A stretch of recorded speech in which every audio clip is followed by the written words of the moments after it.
एक ही गंभीर बाब आहे खरं तर. म्हणजे ह्याच्यात आपण ह्या जे काही शोध लागलेला आहे जर खरोखर ते रोहिंगे असतील तर केंद्रीय गृहमंत्र्यांना प्रश्न विचारणं गरजेचं आहे, कारण हे त्यांचं फेलियर आहे. जर देशात आपले रोहिंगे येत असतील असे, गेले 10 वर्ष भाजपचं सरकार आहे, तिसरी टर्म सुरू झालेली आहे, बहुमताचं सरकार आहे, आणि हे होत असताना जर दुसऱ्या देशांमधून असे घुसायला लागले, मग केंद्र सरकारची नक्की जबाबदारी काय आहे आणि हे फेलियर आहे का केंद्र सरकारचं, हे देखील आम्हाला सांगणं गरजेचं आहे. कारण ही फारच गंभीर बाब आहे. जर असं खरोखर व्हायला लागलं असेल तर याच्यावर कुठे ना कुठेतरी प्रधानमंत्री महोदयांनी देखील उत्तर देणं गरजेचं आहे.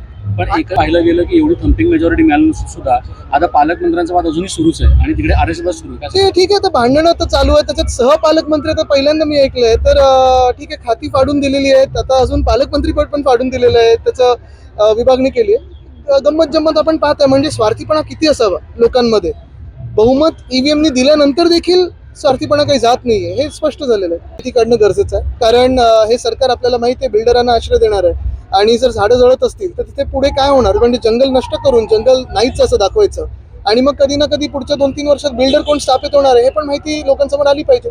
वारंवार इथे आग लागते, हे देखील आपण माहिती काढणं गरजेचं आहे. आणि ते जे बिल्डर आहेत नंतर बिल्डिंग बांधतात त्यांच्यावर पुढे काही कारवाई होणार आहे का मोकाट सोडणार आहे? तुम्ही काय कराल त्याच्यासाठी? तर असं तर दाखवलं असतं काय केलं असतं ते.